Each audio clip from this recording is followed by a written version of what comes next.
Hello, everyone. This is John. And this is Murat. We're so back. Yay. Sorry, everyone. We're a day late with some little health issues.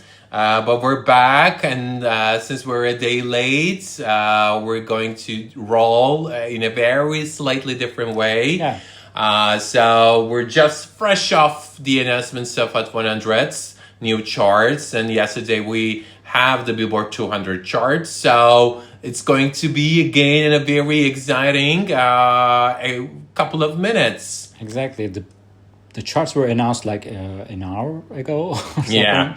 So we had to revise our notes. Yeah. By the way, everything is fine. Yeah. We are back on track. Yeah. So let's begin. Wow. I think the real story this week, the most important story, is Tyler, the Creator, as we predicted last week. Yeah.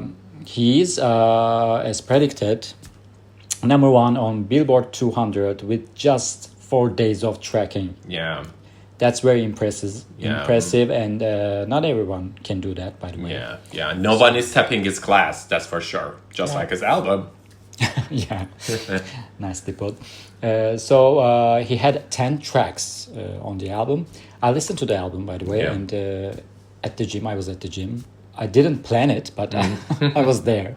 And it went really well. I mean, it's such a gym album. Yeah. And I actually read tweets and then people said that. And like, this goes well in the gym. And it really does. And I really like the album, especially Ring, Ring, Ring and Stop Playing With Me. Those were my favorite tracks. Yeah. He did a great job.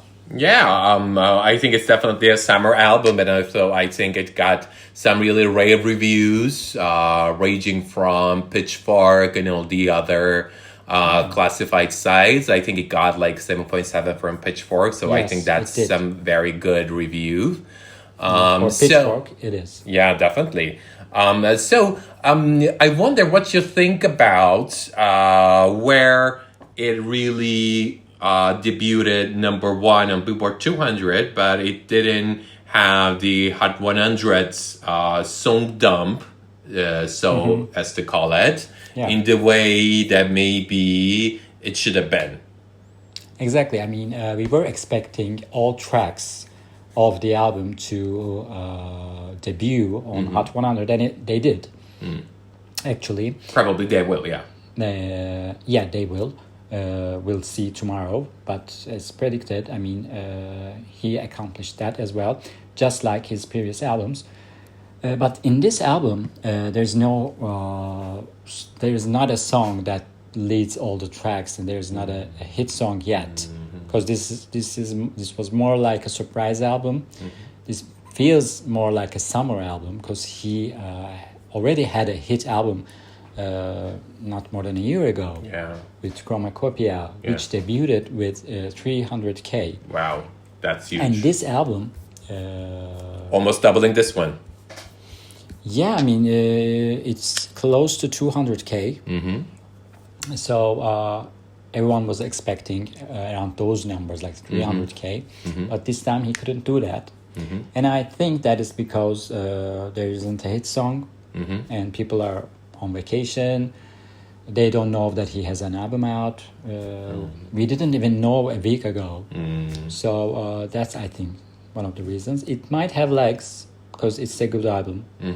So we might be seeing more of these songs on the charts maybe during the fall. You never know. But this performance is still an accomplishment.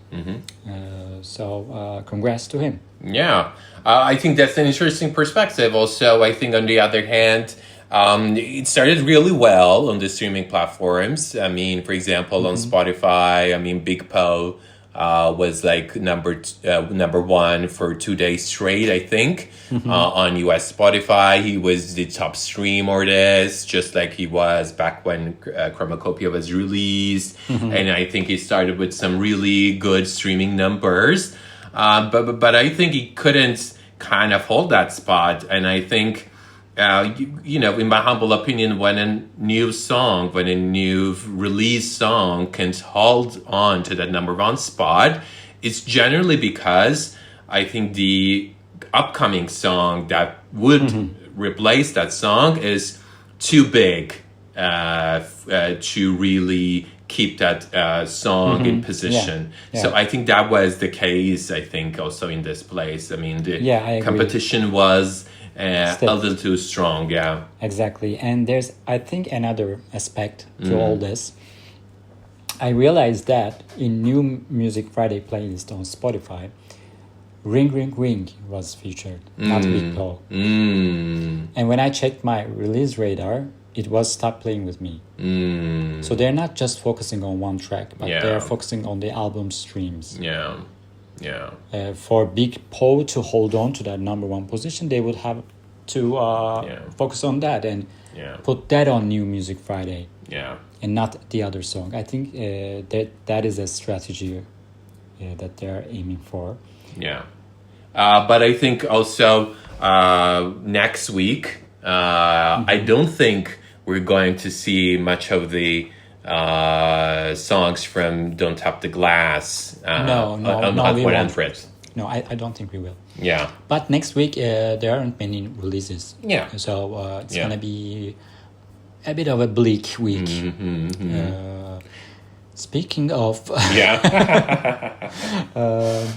No, of course, no song is bleak. And we don't, of course. It's just the charts. To remind our listeners, we've been talking about the fact that, especially this year, the charts are more leaning towards the order and the stability and the songs that people are familiar with.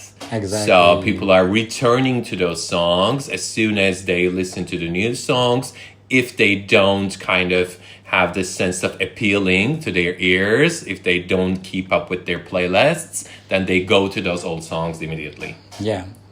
Case in point, Ordinary has just entered its 8th week at number one, and is predicted to spend the 9th week as well, maybe the 10th week. We've been talking about how Ordinary would get to that point where it spends 10 weeks at number one. It's happening, so there are no songs in sight to replace it from the spot. And Alex Warren released his album last week. So that drove some streams as well. And it's still leading in airplay with more than 70 million impressions. Wow, I think that's huge. And also I think, this week we have received a lot of questions from our social media DMs about why we think Ordinary is really, I think, pushing the boundaries and is really stepping at the top of the charts. What's the reason? As we had the chance to talk about in our previous episode and how this keeps playing out, it seems like, first, I think it's definitely the huge radio airplay, because I think we haven't seen this much of 70 million plus airplay impressions for some time now. That's, I think, definitely one thing. It is a hard gap to, in the number two song, is miles behind. And I think also we know that, there's a certain level of increase the radio airplay can make week over week. That gap cannot be closed easily. It can only double or triple or 3 million, 4 million, 5 million in a week, but it can't do 30 million in a week.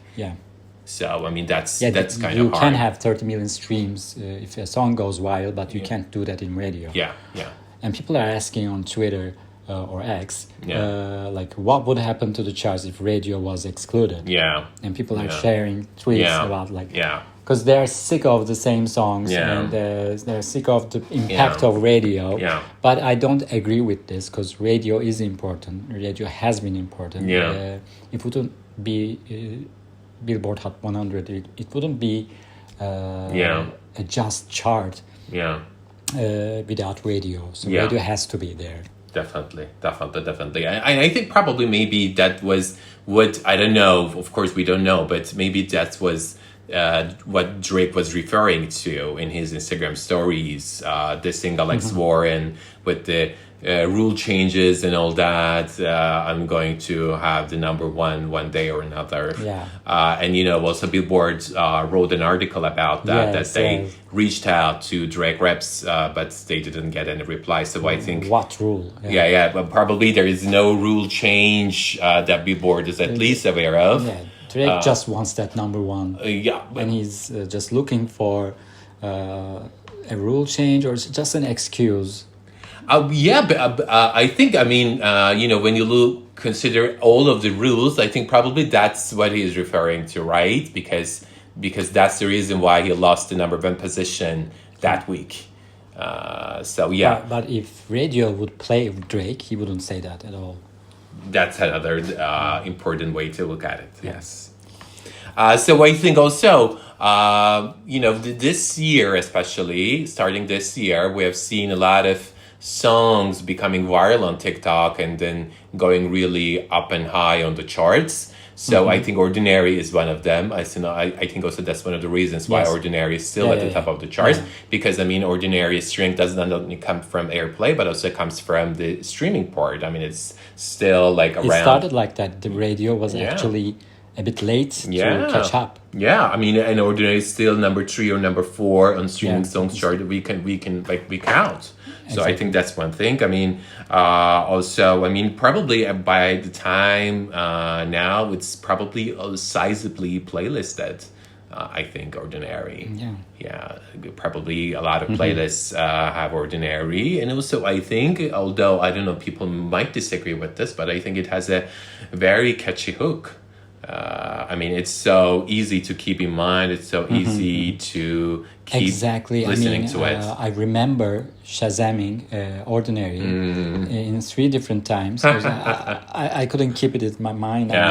But I really liked the song. I heard it on radio and I Shazammed it like 3 times.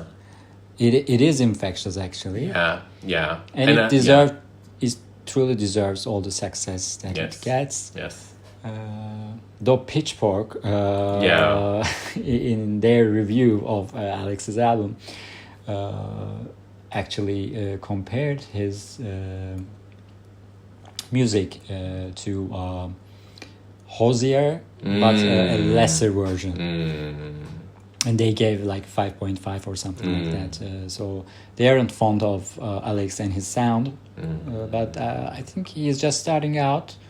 Those are great songs, and Ordinary definitely resonated with people. So I think, in my humble opinion, that's a bit of a tough attack.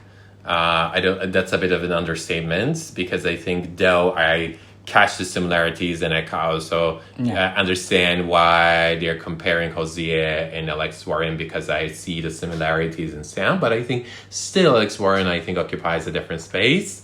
So I think also Alex Warren, I think, occupies a different space from Jose in terms of his artist personality as well. I think he's a very different personality. His social media, the fact that he came from TikTok, his humor, I think it's infectious. Yeah, he's more out there. Jose was not or is not. Yeah. And I think, he's now going really well on the UK charts as well. He was recently joking on his social media that people are mistaking me for British, but no, I'm not. Sorry, I'm American because of his success in the UK charts. And he looks British. Yeah, I think. And he first had the success in UK and then US. It was already number 1 for 13 weeks or so in the UK charts before it became number 1. In the US, and in the albums chart, it got to number 1, right? Yeah. In US, though, it's only number 5. Yeah.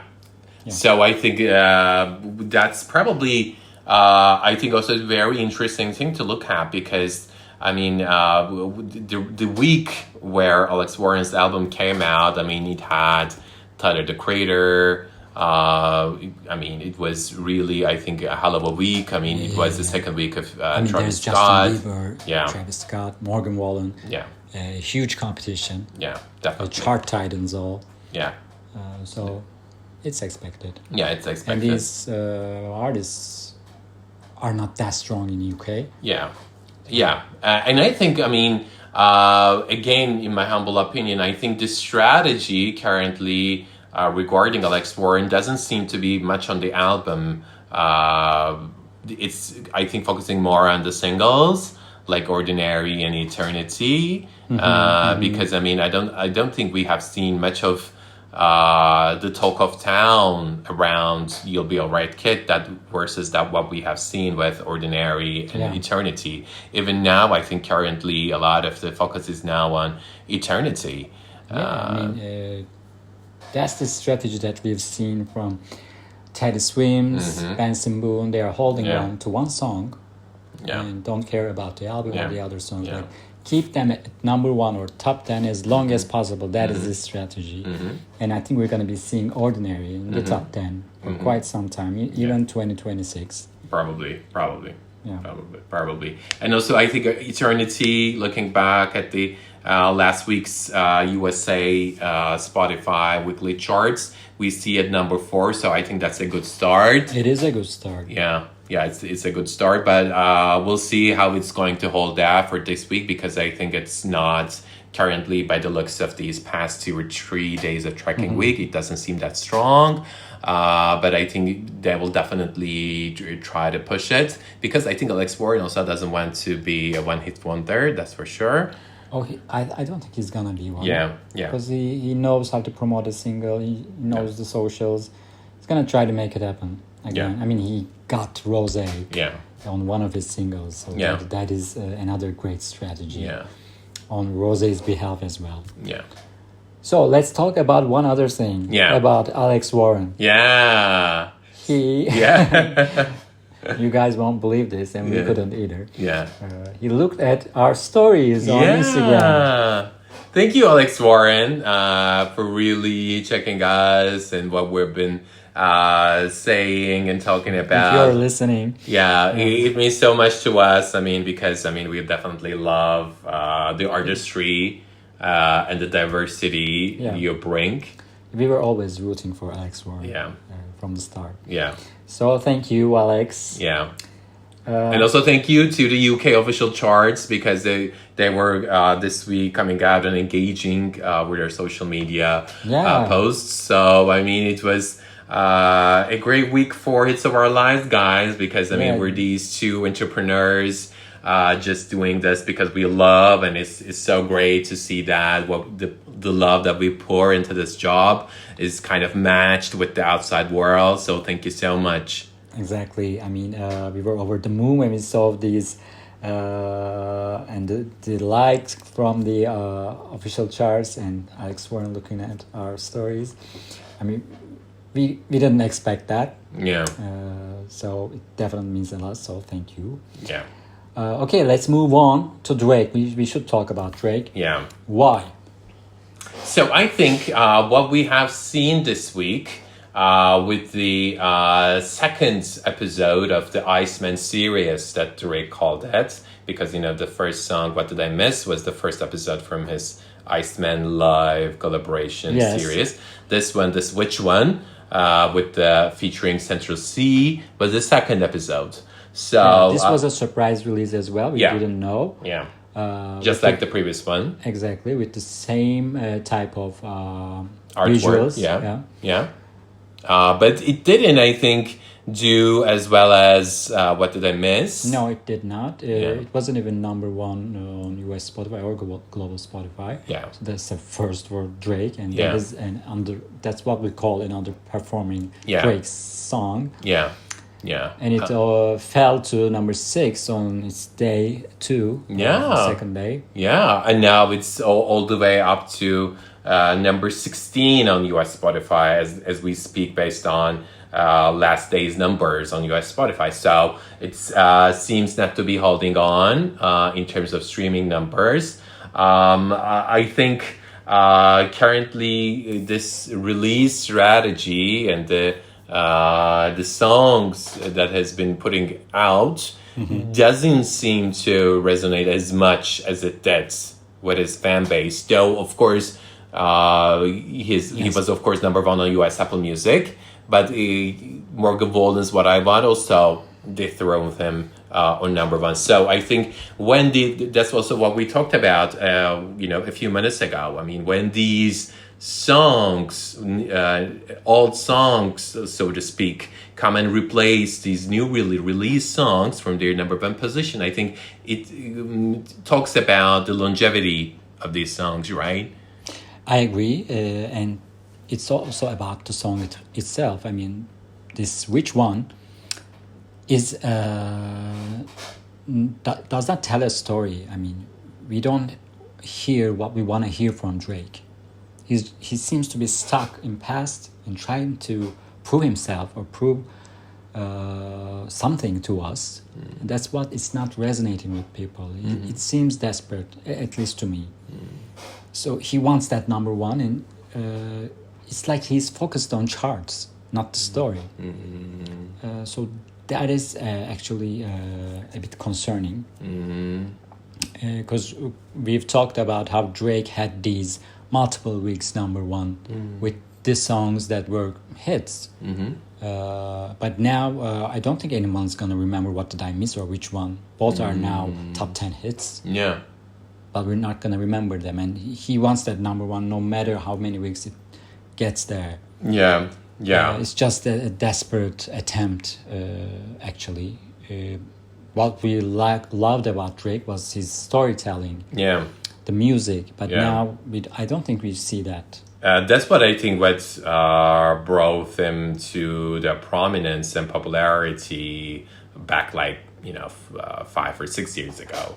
Especially, I mean, when we were talking about his peak. So I think it would be, just again, as a charts fan, as a music fan, it would be really great to see him, bringing out that fresh music that resonates and that everyone can relate in terms of the sound and the entire production that is around it. Exactly. If he were to come with these two singles without saying much about charts, we would be okay. He's trying something. He's releasing something. He's been productive. He's out there.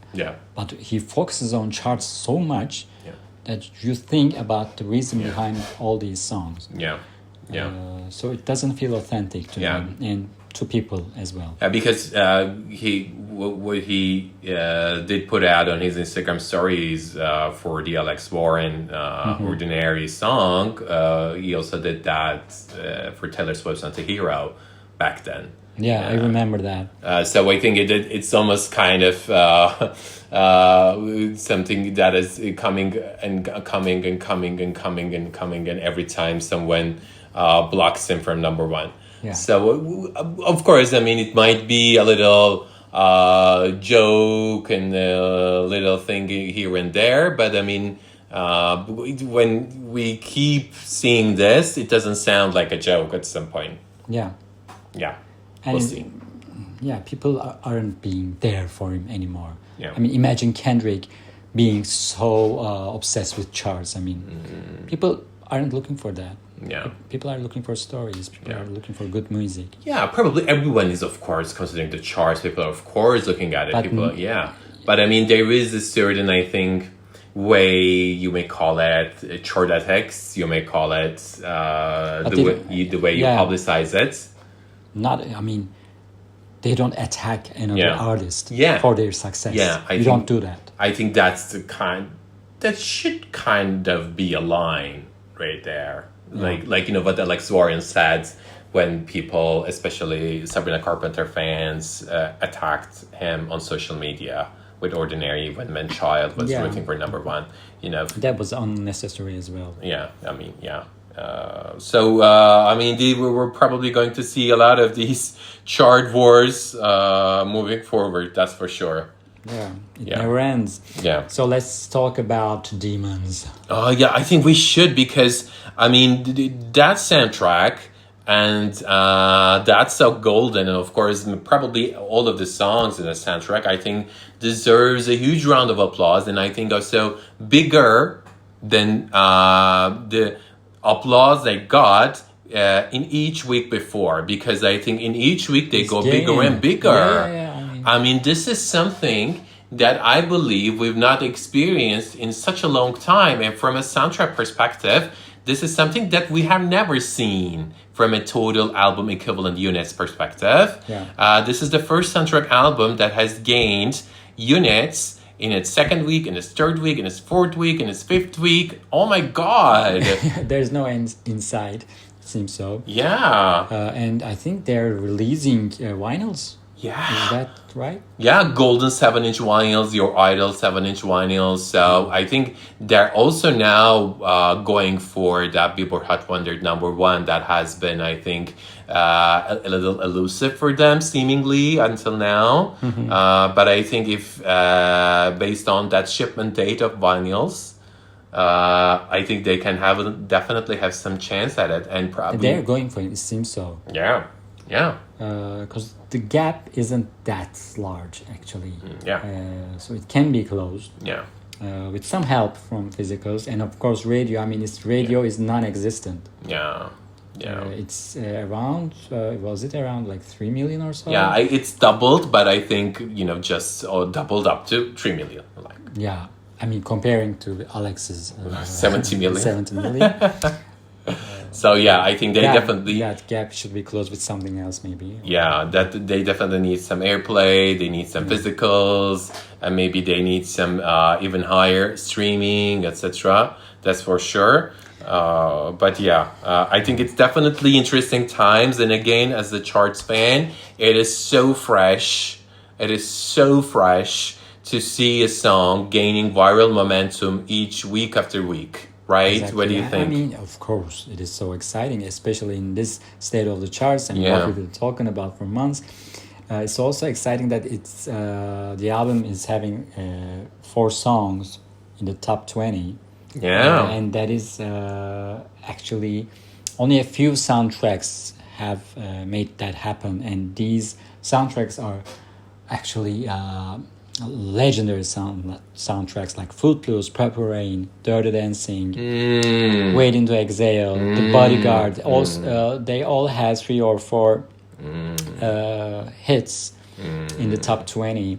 Encanto has 3. These are all legendary soundtracks, and they managed to join this elite list. Yeah. So that is exciting as well. Yeah. And also, I've seen Netflix making a statement these past few days that it's the first Netflix film ever to reach a new viewing peak in its 5th week of release. Wow, so that's amazing. Yeah. And this entire thing that they're doing right now is so unique. I mean, both from a music perspective, from a movie perspective, from any perspective. Yeah, I mean, things might even go like higher. I mean, streams and the viewership. And they just released the David Guetta remix. Yeah, this may not be the peak. Yeah. And I think this, this action of releasing David Guetta remix also speaks a lot to the fact that they're really going for that Hot 100 #1 because they want to get that incremental remixes.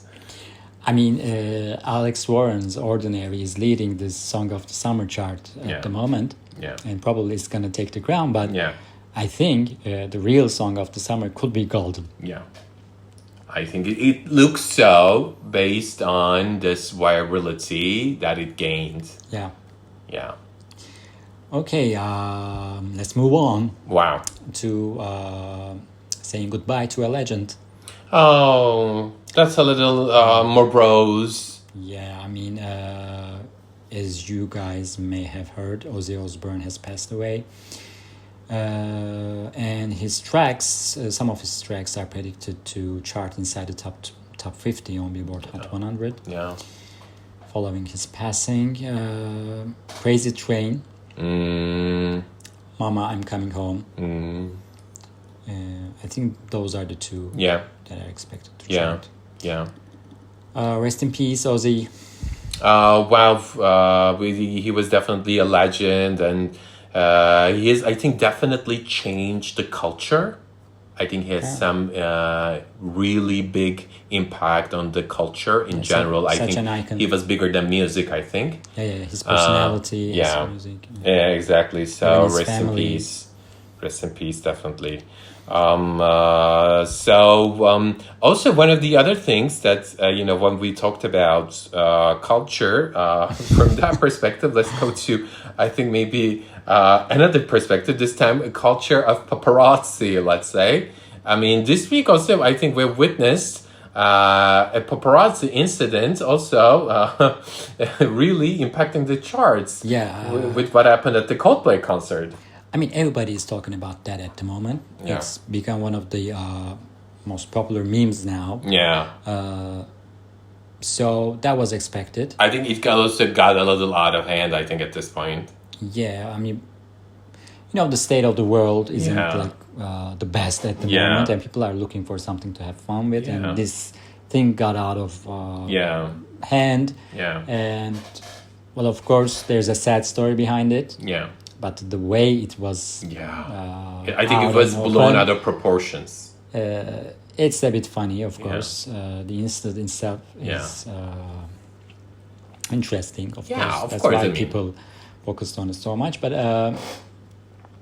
Coldplay having a chart moment out of all this is interesting. Yeah. Sparks is predicted to re-enter the chart at around 80s. Yeah. Well, of course, this is partially due to the incident. Yeah. And Coldplay is on tour. But without the incident, I don't think it might have actually... Yeah, it was definitely a good song back in the day from the Parachutes album. I think it was a decent song. I mean, it's really good to see that song in the charts, of course, due to different reasons, but still, I think it's something. But yeah. I think these type of things, we're going to see it more and more, I think, in the industry. That's for sure.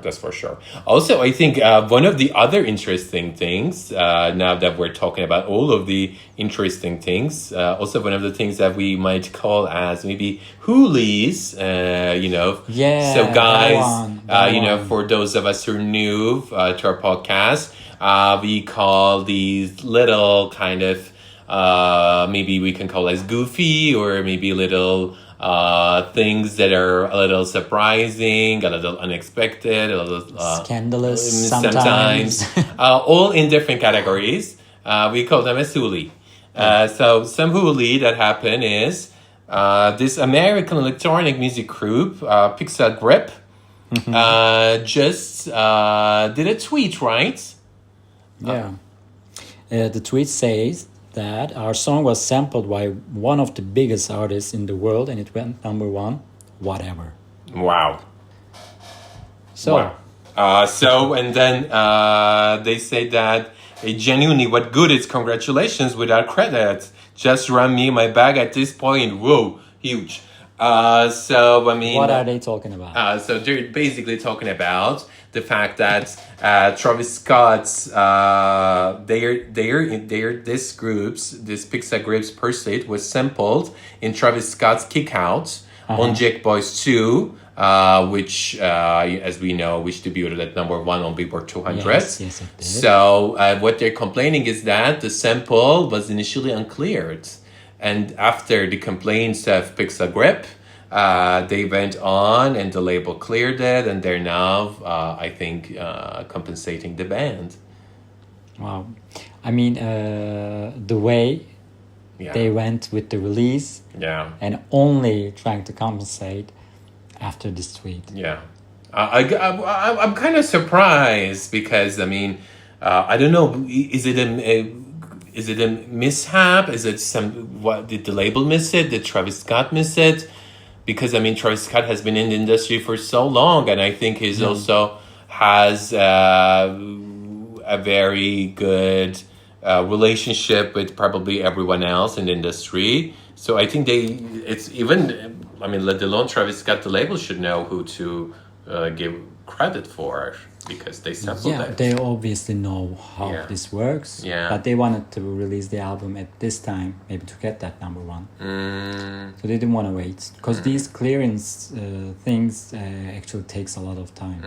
There are many songs in history that couldn't see the light of the day because of not getting cleared. Yeah. So they didn't want to wait probably. Yeah.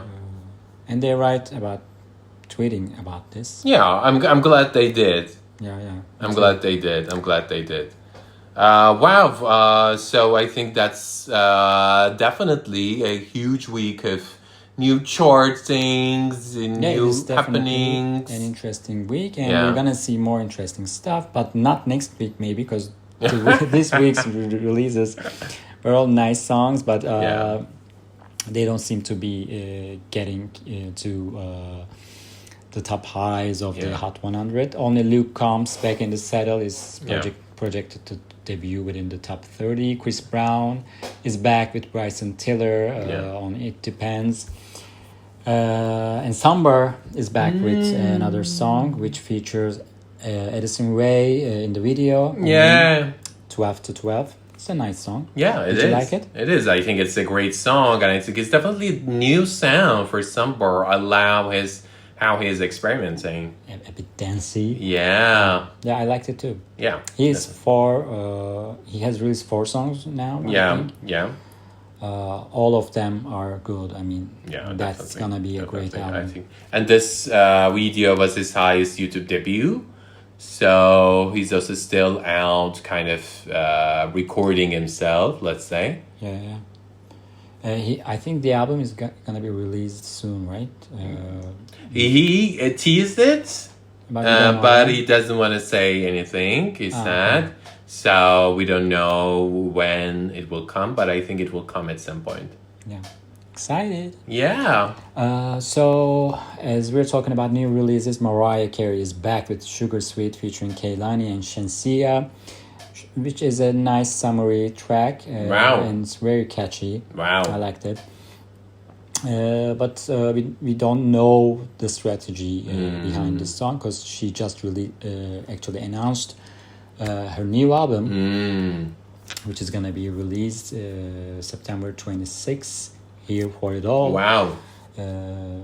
Here for It All sounds more like a Celine Dion or Barbra Streisand album title. It's a bit different for Mariah. But we're gonna see what the story behind it when the album gets released. And Sugar Sweet seems to be very TikTok friendly. Yeah. So we don't know what the label's intentions with the song is. Maybe it's just a track to drive pre-sales. Maybe they're gonna be launching another single. We don't know. Because with Type Dangerous, they tried all that they can, and it was a radio hit. It didn't do much in streaming, but in radio it was successful. It's kind of slowing down at this point, but we'll see what they're gonna do with Sugar Sweet. I hope they make the most of it, and it surely deserves to be at Hot 100. Yeah, great to see a chart queen like Mariah Carey releasing new music. Always. Yeah. Tyler is back with an EP. Dynamite is the leading single, and Sam Smith is also back. Yeah.